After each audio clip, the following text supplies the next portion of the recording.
না। আপনার ইমাম সাহেব আপনাকে জান্নাতে নিয়ে যাবে না, কোন মৌলভী সাহেব নিয়ে যাবে না, কোন পীর সাহেব নিয়ে যাবে না। আপনার জান্নাত আপনাকেই যেতে হবে। ঠিক না ভুল বলছি? এই নবী প্রেমিক হয়ে লাভ নেই। এই জন্য এই মজলিসে আমাদের বসার দরকার আছে। দেখেন, আমি অল্প দুই একটি কথা বলে বিদায় নেব। আমি আপনি বোঝাবো আপনাদের যে আমরা এই এমন রোগের মাধ্যমে আমরা আল্লাহকে ভুলেছি বলে আমাদের উপরে আল্লাহর কসম এসেছে। অনেক মাওলানা সাহেব বলছে মুসলমানদের উপরে গজব হয়েছে, যা হয়েছে অন্য সম্প্রদায় না। নেভা রোগ যখন আল্লাহ দিয়ে থাকে, আল্লাহ যখন মুসিবত দেয়, সেটা মানুষের জন্য, জগতের জন্য আল্লাহ দিয়ে থাকে। কেন কোভিড মুসলিমদের হয়নি? আমরা নবীকে ভুলতে বসেছি, আল্লাহকে ভুলতে বসেছি, মন থেকে মেনে নিই। আমরা রাসূলের সামনে দরুদ পড়ছি, একবার এসে আবার বলবে, হুট করে দেখবেন বলবে এটা বেদাত। এদিকে নেই, অনেক জায়গায় জলসায় গিয়ে দেখেছি এগুলো বলে, আপনাদের দিকে নেই। দেখে নবীকে স্তরে মাপতে গেলে সেই যোগ্যতা, অ্যানালাইসিস করার একটা যোগ্যতা, আপনার একটা যোগ্যতা দরকার আছে না? আচ্ছা, যাকে যে জায়গায় যে স্তরে রাখার, যে গ্রেড, যাকে যে লেভেল দেওয়ার, সেই লেভেলটা আপনাকে দিতে হবে। এখন আমি তো আমার যে লেভেল, আপনি যদি সেই লেভেল থেকে নিচে নামান, তাহলে কি মানা যাবে? যাবে না। আমরা একজন এমএলএ যে লেভেল দিই, তার থেকে এমপি লেভেলটা বড়। আমরা দেখবেন যখন হ্যান্ডবিল লিখি, আমরা কি লিখি? মহামান্য, সম্মানীয়, প্রধান অতিথি, বিশেষ অতিথি, লিখি না? লিখি না। তাহলে কোথায় কি দিতে হবে? যে মহামান্য হবে, তার মানে সে আমাদের আজকের অনুষ্ঠানের সর্বশ্রেষ্ঠ, তাকে আমরা সম্মান দিচ্ছি, তার গ্রেডটা হাই রাখা হবে। তো আমরা নবীর শানে দরুদ পড়বো, এটাকে বেদাত বলা হয়। আরে নবীর গ্রেড তো আমার আপনার মতো না। তারা বলছে আনা বাশারুন মিসলুকুম, নবী বলেছে আমি তোমাদের মতো মানুষ। আরে নবী বলেছে তোমাদের মতো মানুষ, এইটা নিয়ে তারা বলছে নবী আমাদের ভাই। নবীর গ্রেডটা কি ছিল আগে এটা বুঝতে হবে। তুমি কোন বই পড়ে শিখেছো? আরে এই লেখাপড়া দেখেন, একটা পুস্তক, একটা বই, একটা পুস্তক, একটা গ্রন্থকার, এইগুলোর মধ্যে, গ্রন্থের মধ্যে, পুস্তকের মধ্যে, বইয়ের মধ্যে পার্থক্য আছে, এরও গ্রেড আছে। একটা বই হয় 200 পেজের মধ্যে, যেটা হয় সেটাকে বই বলা হয়। আর 200 থেকে 400 পৃষ্ঠা যেটা হয়, এটাকে বলা হয় পুস্তক। আর 400 উপরে যখন পেজ ছাড়িয়ে যায়, সেটাকে গ্রন্থ বলা হয়। বুঝা গেল? এরও লেভেল আছে। পাহাড়, পর্বত, ঢিলা আমরা বলি না? এই ঢিলা হয় 100 মিটারের নিচে যে জিনিসগুলো হয়, সেটাকে ঢিলা বলা হয়। কত মিটার? 100। পাহাড় বলা হয় 700 মিটার পর্যন্ত, যেটা হাইট হয়, সেটাকে বলা হয় পাহাড়। আর 700 উপরে গেলে সেটাকে বলা হয় পর্বত। প্রতিটা জিনিসের গ্রেড আছে, প্রতিটা জিনিসের লেভেল আছে। আজকে আমরা মজলিসে বসেছি, এই মজলিসটার একটা গ্রেড আলাদা, লেভেল আলাদা। এটা আমি আপনাদের না বোঝার চেষ্টা করি, তাহলে তো লাভ নেই। শুধু নবী প্রেমিক বললে হবে না। আল্লাহ নবী বলেছেন এটা হচ্ছে পারে জান্নাত, এটা হলো জান্নাতের বাগান। যদি আমার উম্মতিগুলো এই রকম মজলিসে বসে তারা যদি এখানে দরুদ শরীফ পড়ে, তারা সালাম পাঠ করে, তারা সুবহানাল্লাহ বলে, আল্লাহু আকবার বলে, আমি নবী কথা দিলাম, কাল কিয়ামতের দিনে আমার ওই উম্মতগুলোর জন্য আমি রাসূল তাদের এই মজলিসে পড়ার জন্য, তাদের জন্য সুপারিশ করা আমি নবী আমার জন্য ওয়াজিব হয়ে গেল। জোরে বলবেন না? তাহলে এই মজলিসের গ্রেডটা কি আছে? আর কথাটা যিনি বলেছেন, তিনি যে কোনো মানুষ? তিনি বলেন বিশ্বের মহামানব, যিনি ছিলেন রাহমাতাল লিল আলামিন, সমস্ত সৃষ্টির শ্রেষ্ঠ যিনি ছিলেন। আল্লাহ বলেছেন আমি আল্লাহ আমার নামটা রেখেছি মাহমুদ, মিম হে মিম দাল, মাহমুদ। আর আমার হাবিবের নামটা আমি আল্লাহ রেখেছি মুহাম্মদ, মিম হে মিম দাল। অথবা আমার স্তর যেখানে রেখেছি, তার সেকেন্ড স্তরে আমার হাবিবকে রেখেছি। এই যে রিলেশন, বন্ধুত্ব, আর তাদের এই সংবাদ নিয়ে আমরা পৃথিবীতে এসেছি। আজকে মজলিসে আমরা বসেছি, আমার বলার উদ্দেশ্য নাই আমরা সবে মিরাজকে পার করেছি, সবে বরাত পাবো, রমজান পাবো, এর মধ্যে ইবাদত, তার ভিতরে আমাদের মধ্যে হতাশগ্রস্ত কাজ করেছে। এখনো পর্যন্ত গোটা পৃথিবী সুস্থ নয় কোভিড থেকে, আবার লকডাউন হচ্ছে, 5টা রাজ্য লকডাউন হলো, আমাদের এখানে হয় ইলেকশনের পরে আবার শুনছি। এই লকডাউনে আমরা হতাশ হয়েছি, আমার নবীও হতাশ হয়েছে। আমরা যেমন বান্দা আল্লাহ হতাশ হয়েছে, আমার নবীও হতাশ হয়েছে। ভাই কিসে হতাশ হয়েছে? আল্লাহ নবী এই কোভিডে হতাশ হয় না, নবী হতাশ হয়েছিল এই জন্য যে হতাশের কারণ ছিল আল্লাহর নবী সব থেকে বেশি ভালোবাসতেন কাকে? কাকে? আল্লাহ। নবী কাকে ভালোবাসতেন? আল্লাহ। ভালো করে বুঝবেন আমার কথা, কি বুঝতে অসুবিধা হচ্ছে? আল্লাহকে বেশি ভালোবাসতেন। এখন আল্লাহর সঙ্গে নবীর কথা হয় না, তাফসীরের মধ্যে কিছু কিছু বর্ণনায় এসেছে, অনেক জায়গায় বলা হয়েছে 3 মাস আল্লাহর নবীর কথোপকথন ছিল, ওহী বন্ধ ছিল। কত মাস? আবার কোথাও এসেছে 6 মাস। তাহলে কোথাও কোথাও 3 মাস, কোথাও এসেছে 6 মাস। এখন নবী আর আল্লাহর যে বন্ধুত্ব সম্পর্ক, এই সম্পর্ক 3 মাস, কেউ কেউ 6 মাস, এই যদি সম্পর্ক কথোপকথন বন্ধ থাকে, আমার নবী কি সুস্থ থাকতে পারেন? তারপরে রাসূলের শত্রু ছিল কাফেররা। কাফেররা বলছে, মুহাম্মদ তোমার আল্লাহ তোমাকে ভুলে গিয়েছে, তোমার আল্লাহ তোমাকে আর মনে রাখেনি, তোমার আল্লাহ তোমাকে ভুলে গেছে, তোমার কাছে যে আসতো ওই শয়তানটা তো আসে না।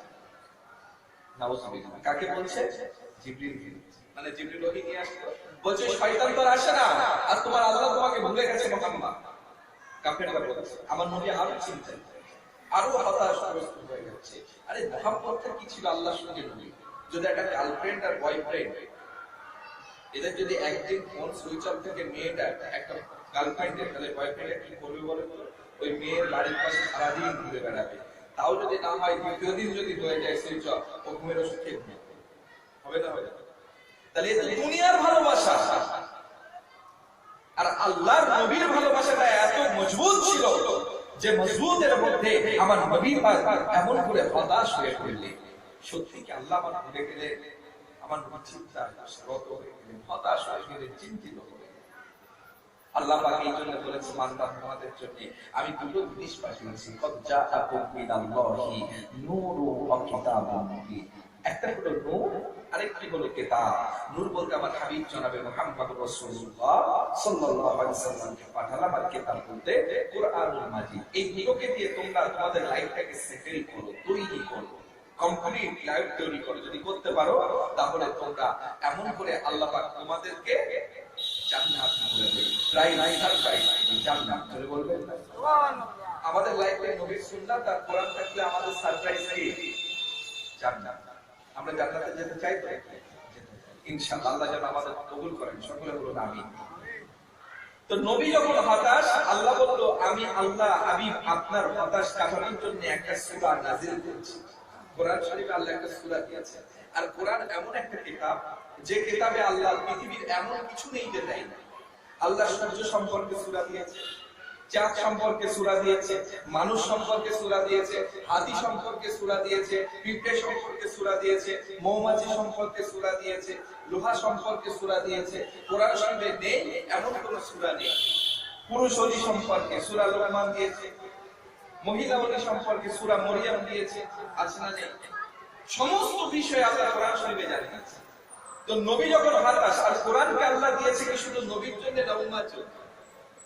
নবীকে পাঠিয়েছে আমার সাল্লাল্লাহু ইল্লা রাহমাতাল লিল আলামিন, গোটা জগতের রহমত স্বরূপ। তেমনি নবীর সাথে সাথে আল্লাহ কোরআনকেও আমাদের জন্য পাঠিয়েছে। জোরে বলবেন না সুবহানাল্লাহ। দেখেন, এই কোরআনকে যখন আল্লাহ পাঠিয়েছে, আল্লাহ নবীকে কোরআনের দ্বারা হতাশ কাটাচ্ছে। আর এই যে সূরাটা নাযিল হয়েছিল, সূরাটার নাম হলো সূরাতুদ দুহা। কোন সূরা? সূরাতুল দুহা। দুহা কথার অর্থ হচ্ছে আলোকময় সূরা, আলোকিত। এজন্য কোরআন শরীফের আলোকিত সূরা বলা হয়েছে সূরাতুল দুহাকে। আপনারা পড়েন এই সূরাটা? আমার যুবকেরা ভালো করে বলে, যারা যুবকেরা আছে, তোমরা জীবনে হতাশ হও, মনে করো গার্লফ্রেন্ড চলে গিয়েছে, আমি সুসাইড করবো, না কি? হতাশ হওয়ার কিছু নেই। কোরআন আছে, ইসলাম আছে, তোমাকে হতাশ থেকে বার করবে। আপনার সংসারে অশান্তি হতে বিবিকে তালাক দিয়ে দিন। না নেভার, কখনোই না, এই সিদ্ধান্ত নিতেই পারেন না আপনি। কারণ আপনার বিবিকে কেন তালাক দিবেন? তার জন্য সলিউশন নেই, আছে। যুবকরা ভাবছো ইসলামে মনে হয় ভালোবাসা নেই, ইসলামে মনে হয় রোম্যান্স নেই। আর আমার নবীর থেকে রোম্যান্স আর কেউ ছিল না। রাসূলের লাইফ হিস্ট্রি পড়ো, জানতে পারবে। বেটি ফাতেমার সঙ্গে একদিন আলীর ঝগড়া হয়েছে। ঝগড়া হওয়ার পরে হযরতে আলীর সঙ্গে ফাতেমার যখন ঝগড়া হলো, এখন ঝগড়া হলে হযরতে আলী ঘর থেকে বেরিয়ে চলে গিয়েছে মসজিদে নববীর দিকে। যখন মসজিদে নববীর দিকে গিয়েছে, যাওয়ার পরে হযরতে আলী মসজিদে নববীর ওখানে যখন গিয়েছে, যাওয়ার পরে হযরতে আলী রাদিয়াল্লাহু তাআলা গিয়ে বালিতে শুয়ে গড়াগড়ি খাচ্ছে। আল্লাহ রাসূল ঘরে এসেছে। আল্লাহ রাসূল ঘরে এসে দেখে ফাতেমা বসে আছে, আলী নেই। রাসূল বলল, বেটি ফাতেমা কি হয়েছে তোমার ঘরে? বলছে, আব্বাজি একটু আপনার জামাতার সঙ্গে আমার ঝগড়া হয়েছে। ওর রাগ কোথায় গেল আমার আলী? বলে মসজিদে নববীর দিকে। আল্লাহ রাসূল বলছে, ফাতেমা শোনো, আমি নবী বলি, যদি আমার আলী কোনোদিন তোমাকে ক্ষমা না করে, আমি নবী মুহাম্মদ তোমার জন্য কখনো সুপারিশ করব না, কখনো সুপারিশ করব না। কোথায় গেছে আলী? ফাতেমা বলে, আবার যেন মসজিদ নববীর দিকে। রাসূল গিয়ে দেখে হযরত আলী মসজিদে নববীর সামনে বালিতে শুয়ে গড়াগড়ি খাচ্ছে। বালিতে। রাসূলকে হাত ধরেছে, ও বালির পিতা আলী।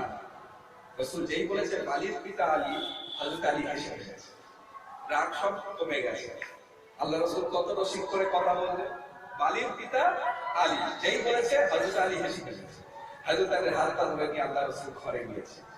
ঘরে গিয়ে রাসূল মাঝখানে শুলেন, আর ডান দিকে শুয়েছে আলীকে, আর বাঁ দিকে শোয়ালো নিজের মেয়েকে ফাতেমাকে। শোয়ানোর পরে হযরত আলী আর ফাতেমাকে আল্লাহ রাসূল শুইয়ে দুজনের রাগ কমিয়ে দুজনের মধ্যে আবার মিল মহব্বত করে দিয়ে চলে এলেন। জোরে বলবেন না? আচ্ছা, দুনিয়ার কোন পিতা আছেন আপনারা যে স্বামী স্ত্রী জামাই মেয়ে ঝগড়া এইভাবে মিটিয়েছেন? আছেন কেউ? আছেন? আমরা আছি কেউ? আপনারা কি করবেন? এখন মহিলা সমিতি আছে, আপনাদের কোনো দাম নাই।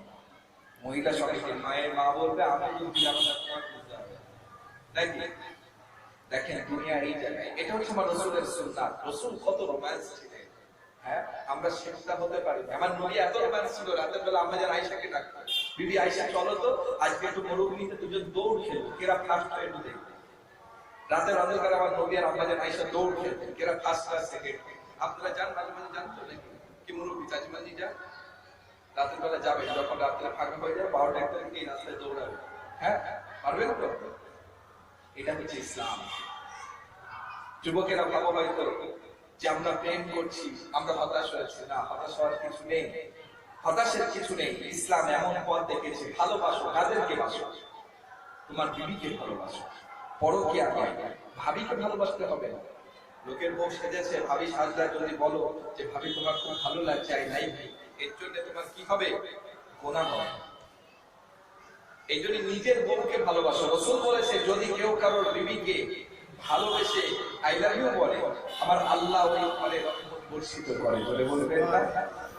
যদি কোনো বিবিকে নিয়ে তার স্বামী শীতের মতো এক ব্ল্যাঙ্কেট চাদরের মধ্যে শুয়ে থাকে, আল্লাহ ওই ঘরে রহমত বর্ষিত করে। এটা হচ্ছে রাসূলের সুন্নাহ। আর মেয়েদেরকে কখনো মারবেন না। আমার নবী বলেছে, আমি রাসূল, মেয়েদের পিতা আমি রাসূল। মেয়েদেরকে মারবেন না, তাদেরকে ভালোবাসবেন, দেখবেন আপনাকে আরো বেশি ভালো। আপনার বিবিকে মারবেন না। রান্না করতে দেরি হয়েছে, একটু দেরি হোক, ওকে পরের দিন বলবে, একটু ভালো শাড়ি পরলে কুটুম বাড়ি গেলে বলবেন, বিবি তোমার খুব ভালো লাগছে, I love you, I like you বলবেন, দেখবেন আপনার বিবি খুশি। পরের দিন আপনার আগে রান্না, ঠিক না? সাবধান। এইসব ওয়াসুরা একজন বাড়ি গিয়ে প্রশংসা করেছে, রাতের বেলা একটার সময় কেউ বিবি ভাত দিয়ে যে ভাত খেয়েছে, খাই আরো মুসকি মুসকি হাসে। বউ বলে, 10 বছর সংসার করি কোনোদিন হাসে না, আজকে হাসে কেন? ওই করে করে যে হুজুর বলে গিয়েছে একটু প্রশংসা করতে বিবির, তো রান্নার প্রশংসা শুরু করেছে। বিবি বলছে, তুমি হাসো কেন? বলছে, তোমার তরকারি রান্নাটা খুব ভালো হয়েছে। বলে, ও 10 বছর রেঁধে খাওয়াচ্ছি, কোনোদিন আমার তরকারি ভালো বললে না, আর পাশের বাড়ির ভাবি একটু তরকারি দিচ্ছে, এটা তোমার ভালো লেগেছে। বুঝলেন তো কোথায় কে বেঁধেছে? এই জন্য একটু প্রশংসা সাবধানে করবেন। যদি মাছ বাজার করে গোস্ত হলে যেন বলবেন যে ভালো করেছে, খুব বিপদ। তো যে কথা বলছিলাম সেই কথায় আসি। আজকে মজলিসটা হচ্ছে নবীর আদর্শে আমরা জীবন করব, কোরআন দিয়ে জীবন করব। আল্লাহ যেন কবুল করে, সকলে বলুন আমিন। তো আমি যে সূরাটার কথা বলছিলাম, সূরা কোনটা? সূরাতুল দোহা। দোহা কথার অর্থ কি? আলোকিত, আলোকময় সূরা। কোরআন শরীফে এই সূরাটাকে আলোকময় সূরা বলা হয়, কেননা নবীর জীবনে হতাশা এসেছে, আল্লাহ হতাশ কাটিয়ে সেই সূরার মাধ্যমে তার জীবনে আলোকিত করেছিল। তদ্রূপ যাদের জীবনে হতাশা আছে, এই সূরাটা আমল করলে আল্লাহ বলেছে আমার ওই বান্দার জীবনের হতাশাকে আমি আল্লাহ জীবনটাকে আলোকময় করে দিই। জোরে বলবেন না? দেখুন কিভাবে করছে। নবীর হতাশ, রাসূল যখন হতাশ, রাসূল হতাশ হওয়ার পরে আল্লাহ পাক কাফিররা বলছে মুহাম্মদ তোমার আল্লাহ ভুলে গিয়েছে। আল্লাহ সাথে সাথে এই সূরা নাযিল করে বললেন ওয়াদুহা ওয়াদুহা ওয়াল লাইলি ইযা সাজা মা ওয়াদ্দাআকা রাব্বুকা ওয়া মা ক্বালা ওয়ালাল আখিরাতু খায়রুল লাকা মিনাল উলা ওয়ালা সাওফা ইউতিকা রাব্বুকা ফাতারদা। আল্লাহ যে আয়াতের প্রথমে ওয়াও শব্দ ব্যবহার করেছে, সেখানে আল্লাহ নিজে কসম খেয়েছে। আল্লাহ বলছেন ওয়াদুহা, হাবিব আমি এই সূর্যের কিরণের কসম করে বলেছি। ওয়াল লাইলি ইযা সাজা আমি রাতের অন্ধকারের কসম করে বলেছি। মা ওয়াদ্দাআকা রাব্বুকা ওয়া মা ক্বালা আপনার রব আপনাকে ভুলে যায় নাই। ওয়ালাল আখিরাতু খায়রুল লাকা মিনাল উলা আপনাকে যদি তারা পথভ্রষ্ট করার চেষ্টা করে, আমি আল্লাহ আপনাকে পথভ্রষ্ট হতে দেব না। জোরে বলবেন না সুবহানাল্লাহ। ওয়ালা সাওফা ইউতিকা রাব্বুকা ফাতারদা। ফাতারদা কথার অর্থ হচ্ছে খুশি করা, আনন্দিত করা। আল্লাহ বলল হাবিব ওয়ালা সাওফা ইউতিকা রাব্বুকা ফাতারদা আপনি মন খারাপ করবেন, আমি আল্লাহ দায়িত্ব নিলাম আপনার মনটাকে ভালো করে দেওয়ার জন্য। জোরে বলবেন না সুবহানাল্লাহ। তো আমার বলার উদ্দেশ্য এই সূরা আমাদের একদিকে হতাশ কাটাতো, তার মধ্যে হতাশার মধ্যে সুন্দর একটা দিন পেয়েছি, যে দিনটাকে বলা হয় শবে মিরাজ। এই শবে মিরাজে আল্লাহ তার হাবিবের সঙ্গে সাক্ষাৎ করলো, দিদার করলো। কেন করেছে, কি জন্য করলেন জানা আছে আপনাদের? অনেক তো ওয়াজ নসিহত শুনেন, জানা প্রয়োজন আছে। নবীকে আল্লাহ কেন ডাকলেন এই দিনে? আল্লাহর যে ওয়াদা ছিল ওয়ালা সাওফা ইউতিকা রাব্বুকা ফাতারদা হাবিব আপনি কষ্ট পেলে আমি আল্লাহ আপনাকে খুশি করব। ফাতারদা মানে খুশি করা। এই কথার অর্থে আমার নবীকে আল্লাহ দিদার করেছিলেন কিভাবে একটু বুঝুন। তাফসীরের বর্ণনা, কোন গল্প করছি না, তাফসীরের কথা বলছি। কিতাবের মধ্যে এসেছে আল্লাহ পাক তার হাবিবের সঙ্গে দিদার করার কারণ হলো আল্লাহর নবীর একজন বিবি ছিলেন সবথেকে প্রিয়তমা, যে বিবিটার নাম ছিল আম্মা জান খাদিজাতুত তুহরা। কি নাম ছিল? খাদিজাতুত তুহরা। যিনি এমন একজন নারী ছিল যাকে আল্লাহ পাক আরশে আজিম থেকে আল্লাহ নিজে পৃথিবীতে ওই মহিলাকে সালাম দিয়েছিলেন। আম্মা জান বিবি খাদিজা ইন্তেকাল করেছে, মারা গেছে। পৃথিবীতে নবী সবথেকে বেশি ভালোবাসতেন বিবি খাদিজা, আর তারপরে ভালোবাসতেন তার থেকে বেশি সেটা আল্লাহ। তাহলে আল্লাহর পরে কাকে ভালোবাসতো? আপনাদের বুঝতে মনে অসুবিধা হচ্ছে? দেখেন কোটি কয়েক মানুষ যথেষ্ট, যেটা বলছি ভালো করে বুঝবে। আমার আব্বাজান হুজুর আমাকে একদিন বলছে বাবা দাদা হুজুর পীর কেবলা ওয়াজ করতে গিয়েছে সুন্দরবনে, আর বসে বসে সাথে আছে দাদা হুজুর পীর কেবলা ওয়াজ করতে গিয়ে এত লোকের ভিড় হয়েছে, রমজান মাস দুপুরবেলা এত ভিড় হয়েছে, চাপাচাপিতে আমার দাদা হুজুর কষ্টে গিয়ে বলছে বাবা আমাকে এক গ্লাস পানি দাও। যেই বলেছে আর সব লোক তো চেয়ে আবার পীর হলো, রোজার সময় পানি চাই, সব চলে গেছে। 2-10 লোক বসে আছে, তাই 2-10 বসে হুজুর আপনি এমন করে পানি চেলেন, সব লোকগুলো চলে গেল। আমার দাদা হুজুর বলছে বাবা পানিটা নিয়ে হুজুর হাতে মুখে দিয়ে বসেছে, বসে বলছে বাবা আমি পানি চেয়েছিলাম এই জন্য আমি প্রমাণ দেখলাম যে আমার মুরিদ কারা আছে, কেন দেখতে এসছে একদল আর একদল আমার খাঁটি মুরিদ আছে। তা আমি ধানের ছিটে উড়ে যাই, যেরকম হাওয়া দিলে ওই ছিটে গুলো উড়ে গিয়েছে, আসল ধানগুলো বাবা তোমরা পড়ে আছো, আর তোমাদের দিয়ে আমার সিলসিলার কাজ হবে। এই আপনারা কোটি কয়েক মানুষ হলেও অনেক। আল্লাহ আমাদের কবুল করেছে মজলিসে, ইনশাআল্লাহ আমরা এই আলোচনার মধ্যে থেকে আমলের জিন্দেগি গঠন করার চেষ্টা করব। আল্লাহ যেন তৌফিক দেন, সকলে বলুন আমিন। আমার নবী সবথেকে প্রিয়তমা কে ছিল? বিবি খাদিজা। খাদিজার সঙ্গে যখন খাদিজা ইন্তেকাল করলো, আমার নবী ওই সময়তে খুব চিন্তায় হতাশগ্রস্ত, নবী খুব কষ্ট পাচ্ছেন। পৃথিবীর কোন মানুষ নবীকে খুশি করতে পারছে না, কোন মানুষ পারছে না। ভাইরা আমার, বাবাজিরা শুনো, আল্লাহর নবী ওই সময় চিন্তায় পড়ে গেলেন। রাসূল আমার যখন হতাশগ্রস্ত, আল্লাহর নবী যখন চিন্তায় পড়ে গেলেন, আল্লাহ পাক সাথে সাথে জিবরিল আমিনকে ডেকে বললেন, এ জিবরাইল যাও, চলে যাও, আমার হাবিব দেখো চিন্তায় আছে, আমার হাবিব হতাশগ্রস্ত। আমি আল্লাহ পাক আমার হাবিবকে ওয়াদা করেছিলাম, ওয়ালা সাউফা ইউতিকা রাব্বুকা ফাতারদা। আমার হাবিব যখন দুঃখ পাবে, আমার হাবিব যখন কষ্ট পাবে, আমি আল্লাহ আমার হাবিবের কষ্টকে পছন্দ করি না।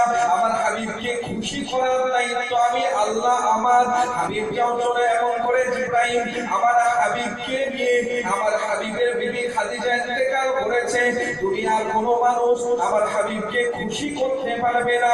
এই জিবরাইল যাও, আমার হাবিবকে নিয়ে আমি আল্লাহ আমার আরশে আসিমে এনে দাও।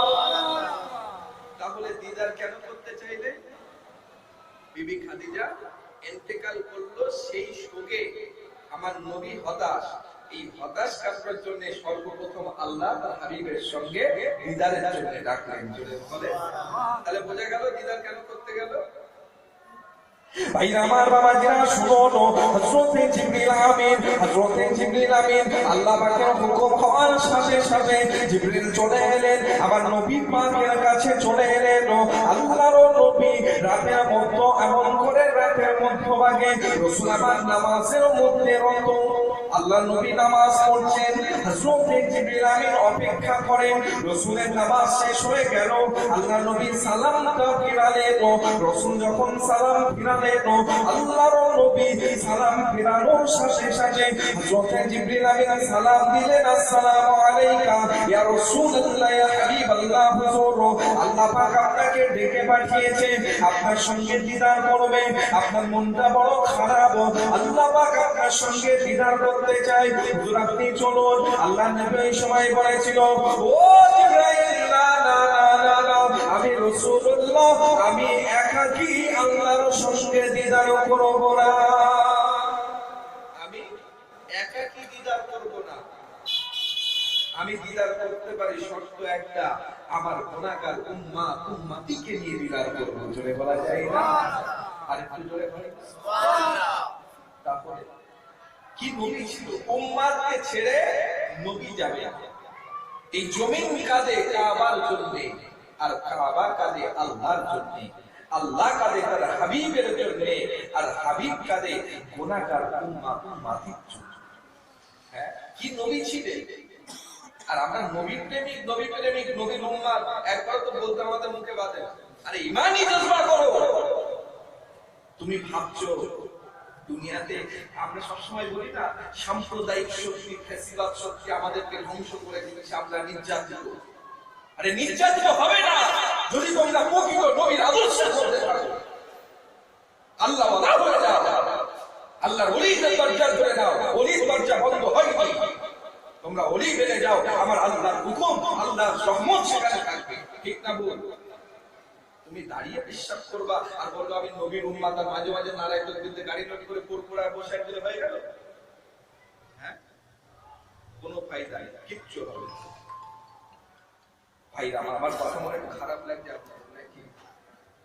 দেখেন, আপনাদের ভালোর জন্য বলবো, আমি আপনাদের বসে আওতার হিসেবে বলবো। কেন জানেন? এটা আমাদের দায়িত্ব আছে। আমার দাদুদের বলতো, বাংলার মুসলমান আমার কলবের সন্তান, আর আমরা তার ঘরের ছেলে, আপনারাও আমাদের ভাই, তাতে আমাদের বলার হক আছে, দায়িত্ব আছে, ঠিক না? আল্লাহর নবীর কি মহব্বত উম্মতের প্রতি ছিল। ভাইরা আমার, বাবাজিরা শুনো, আল্লাহর নবী রাজি নয়, রাসূল আমার যাবেন না। হযরতে জিবরিল আমিনের সঙ্গে আল্লাহর নবীর কথা কথন হচ্ছে। অনেক সময় পরে আল্লাহর নবী রাজি হয়ে গেলেন। আল্লাহর নবী যখন রাজি হলেন, আল্লাহ পাক তার আরশে আজিবে হাবিবকে ডাকলেন। আল্লাহর নবী আরশে আজিবে চলে গেলেন। জিবরিল আমিন ছেড়ে দিলেন, আমার আল্লাহ পাক বুরাক দিয়ে দিলেন, নবী বুরাকে করে চলে গেলেন। আল্লাহর নবী আল্লাহ পাকের সঙ্গে দিদার করলেন। আল্লাহ পাক তার হাবিবকে পেয়ে খুশি। আল্লাহ সালাম দিলেন, আসসালামু আলাইকা ইয়া হাবিবাল্লাহ, আসসালামু আলাইকা ইয়া রাসূলুল্লাহ। আপনি আসুন, আজ আপনার শুভ আগমনে আমার আরশে আসিমটা ধন্য হয়ে গিয়েছে। শুধু তাই নয়, ইয়া রাসূলুল্লাহ ইয়া হাবিবাল্লাহ, আজ আপনার শুভ আগমনে আপনার কদম মোবারকের ধুলোকণার স্পর্শে আমার শূন্য আরশে আজিমটা পূর্ণ হয়ে গিয়েছে। নবী খুশি। কে খুশি করলো? ওয়াদা করেছিল না আল্লাহ কোন আয়াতে, ওয়ালাসাউ ফায়ুদিকা রাব্বুকা ফাতারদা। নবীকে আল্লাহ মিরাজ করালেন বিবি খাদিজার ইন্তেকালের শোককে ঘোচানোর জন্য। আল্লাহ নবীকে রেখে খুশি করে দিলেন, জোরে বলবেন না? এখন নবী খুশি করে কিছু সময় পরে আল্লাহ নবীর মনটা আবার খারাপ, মন ভেঙে গেছে, নবী কাঁদছে। ভাইরা আমার ভালো করে বুঝুন, আল্লাহর নবী আল্লাহর সঙ্গে দিদার করলেন। দিদার করার পরে আমার নবী পাকের মনটা খারাপ। আল্লাহর নবীর মনটা যখন বড় খারাপ, রাসূল আমার চিন্তা করছেন, রাসূল কাঁদছেন, ইয়া হাবলি উম্মতি, ইয়া হাবলি উম্মতি, আমার উম্মতের কি হবে? আমি নবী একাকী রাতের মধ্যে আগে আল্লাহর সঙ্গে দিদার করলাম, আমার উম্মতগুলো কি আমার আল্লাহর সঙ্গে দিদার করতে পারবে না? আল্লাহ নবী কাঁদছেন। আল্লাহ বলছে, হাবিব আপনার মনটা কেন খারাপ, আপনি আবার কেন কাঁদেন? আল্লাহ নবী বললেন, রব্বুল আলামিন আল্লাহ, আপনি রাতের মধ্যভাগে আমাকে একাকী আপনার দরবারে নিয়ে দেন, আপনার সঙ্গে আমি দিদার করলাম, আমার গুনাহগার উম্মতি কি আপনার সঙ্গে দিদার করতে পারবে না? এই জন্য আমি নবী কাঁদি। আল্লাহ বলে, হাবিব আপনি চিন্তা করবেন না, আমি নিজে তো ওয়াদা করেছিলাম, ওরা সবাই কষ্ট পেলে আপনার কষ্ট আমি আল্লাহ পছন্দ করি না, আপনার দুঃখ আমি আল্লাহ পছন্দ করি না। হাবিব আমি আপনার উম্মতের জন্য একটা তোহফা দিয়ে দিলাম, as-salatu মিরাজুল মুমিনিন, নামাজ হলো মুমিনদের জন্য আমি আল্লাহ আমার দিদার। তাহলে আমাদের জন্য আল্লাহর দিদার কি? নামাজ। এই তোহফাটা কবে এসেছে? মিরাজ, যেদিনটা আমরা অতিবাহিত করলাম। দেখেন কতগুলো সুসংবাদ এই রাতে, আর আমরা কত হতভাগা এই দিনগুলো কিন্তু অবহেলায় কাটিয়ে দিই। আল্লাহ আমাদের হেফাজত। এখন এই সবে মিরাজে প্রথম তোহফা কি পেলাম? নামাজ। নামাজের মধ্যে কি হবে? আল্লাহর সঙ্গে দিদার হবে। আচ্ছা, আপনারা তো নামাজ পড়েন কম বেশি নাকি? আমরা কম বেশি পড়ি তো নাকি? পড়ি। এখন এই আমরা যে নামাজ পড়ি, বলেন তো আমরা কেউ আল্লাহর সঙ্গে কথা বলেছি, দিদার করেছি? কেউ আছেন? আপনারা কেউ আছেন? নেই? আমার সঙ্গে তো বলেছি। বলেন কি বলেন ভাইজান? দেখেন দিদার কেমন করে হয়, এরও ব্যাখ্যা আছে। এই জন্য একটু পড়াশোনা করবেন, দেখবেন সব বলবেন। ইসলাম যেমন একদম সূক্ষ্ম সবল, আপনাকে বুঝতে হবে, ইসলামকে ইউটিলাইজ করাটা শিখতে হবে। কেমন? আল্লাহর সঙ্গে দিদার। দিদার দু রকম হয়। দিদার বলতে কথাবিকথন। এই কথাবিকথন দু রকম হয়। একটা হচ্ছে কথাবিকথন, আমি আপনার সঙ্গে কথা বললাম, আপনারা জবাব দিলেন, এটা হয় কথাবিকথন। আবার আমি একা বকে গেলাম, আপনি শুধু শুনে গেলেন, এটা কি হয়? একতরফা হয় না? তো আমরা কথা বলি আল্লাহর সঙ্গে, 5 ওয়াক্ত নামাজেই কথা বলি, কিন্তু সেটা কিভাবে বলি? একতরফা কথা বলি, আমরা কোনো ফিডব্যাক পাই নাই। এই ফিডব্যাক পেয়েছিলেন কে জানেন? হযরত ইমাম আযম আবু হানিফা রাহমাতুল্লাহ আলাইহি নামাজের মধ্যে 99 বার সিজদায় আল্লাহর সঙ্গে কথা বলেছেন। জোরে বলা যায় সুবহানাল্লাহ। আরো একবার কাবা বাইতুল্লাহর সামনে দাঁড়িয়ে জীবদ্দশায় ইমাম আযম আবু হানিফা রাহমাতুল্লাহ আলাইহি একবার আল্লাহর সঙ্গে কথা বলেছেন। জোরে বলবেন সুবহানাল্লাহ। আমরা সেই দরজা আমরা তৈরি করতে পারি না। এরপরে নবী খুশি হলেন, কারণ আল্লাহ বলেছেন, হাবিব আপনার উম্মতগুলো নামাজের মধ্যে আমাকে দিদার করতে পারবে। আল্লাহ নবী খুশি হয়ে গিয়েছে। ভাইরা আমার বাবাজিরা শুনুন, আল্লাহর নবী খুশি হয়ে গেলেন। আল্লাহ বলছে হাবিব আপনি খুশি, এবারে চলুন আপনাকে একটু ঘুরে ঘুরে দেখাই। নবীকে ঘুরে ঘুরে আল্লাহ পাক দেখাচ্ছেন, হাবিব এইটা দেখুন জান্নাত, এইটা দেখুন জাহান্নাম। আল্লাহ পাক সব যা যা নিয়ামত তৈরি করেছেন সব কিছু দেখানোর পরে নবীর মনটা আবার খারাপ। নবী আবার কাঁদছে, ইয়া হাবিব উম্মতি, আমার উম্মতের কি হবে? আল্লাহ বলে হাবিব আপনি আবার কেন কাঁদেন? আল্লাহ নবী বলছে রব্বুল আলামিন আপনি যে এত সুন্দর জান্নাত তৈরি করলেন, এই জান্নাতটা আপনি এমন করে আদম নবী তাদের উম্মতগুলো 1000 বছর বয়স পেয়েছে, অন্য নবীর উম্মত 800 বছর পেয়েছে, কোন নবীর উম্মত 600 বছর পেয়েছে, কোন নবীর উম্মত 400 বছর বয়স পেয়েছে। তাদের ইবাদত বন্দেগীটা অনেক অনেক বেশি, তাহলে তারা মনে হয় আগে জান্নাতে যাবে। আর আমার উম্মতগুলো 60 বছর বাঁচবে, আমার উম্মতগুলো 70 বছর বাঁচে, আমার উম্মতগুলো 100 বছর বাঁচে, তাদের ইবাদতটা কম, তাহলে তারা কি এই দয়ার জান্নাতে সবার শেষে যাবে? নবী কাঁদছে যে আমার উম্মতের বয়স কত? 100, 90, 60, এখানে 100 বছর কেউ আছে? 90 নেই, 80 তাও নেই, 70 আছে। তা আমাদের হায়াতে আল্লাহ পাক 70 বছর লাগে। নবী বলছে আমার উম্মতের বয়স যদি 70 হয়, সে আর কতটা ইবাদত করবে? তাহলে তার ইবাদতটা কম, তাহলে সবার শেষে সে যাবে জান্নাতে। আর অন্য নবীর উম্মত 1000 বছর বেঁচেছে, 800 বছর বেঁচেছে, 600 বছর বেঁচেছে, তাহলে তারা আগে জান্নাতে যাবে। কি নবীর চিন্তা দেখে উম্মতের। আর হাইরে উম্মাহ, তোমরা নবীর ঘুরে কি করে থাকবে?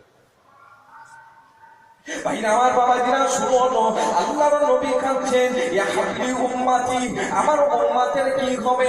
নবী মিরাজ করে কাঁদছেন। আল্লাহ পাক বললেন হাবিব আপনি চিন্তা করবেন না, আমি আল্লাহ তো আপনাকে ওয়াদা করেছিলাম ওয়ালা সাউফা ইউতিকা রাব্বুকা ফাতারদা। আপনি যখন কাঁদেন আমি আল্লাহ সহ্য করতে পারি না। হাবিব আপনার কান্না দুঃখ কষ্ট আমি আল্লাহ পছন্দ করি না, করি না, করি না। হাবিব আপনার উম্মতের জন্য আমি আল্লাহ আবার তওবা দিলাম, আপনার উম্মতদেরকে বলে দেব ইন্না আনসালনাহু ফি লাইলাতুল কদর, লাইলাতুল কদর খায়রুম মিন আলফি শাহর। আপনার উম্মতের জন্য আমি আল্লাহ পাক একটা রাতকে পাঠিয়ে দিলাম, যে রাতটার নাম হলো কদরের রাত। ওই রাতে আপনার উম্মতি আমার বান্দা বান্দীগুলো এই রাত দাঁড়িয়ে দাঁড়িয়ে ইবাদত বান্দাগি করবে। আর ওই এক রাতের ইবাদতকে আমি আল্লাহ 1000 রাতের ইবাদতই গণ্য করে দিয়ে থাকি। তাহলে এক রাত ইবাদত করলে কতদিন? আমাদের বয়সে কতগুলো কদর আছে? অনেক কদর আল্লাহ আমাদেরকে দেয়।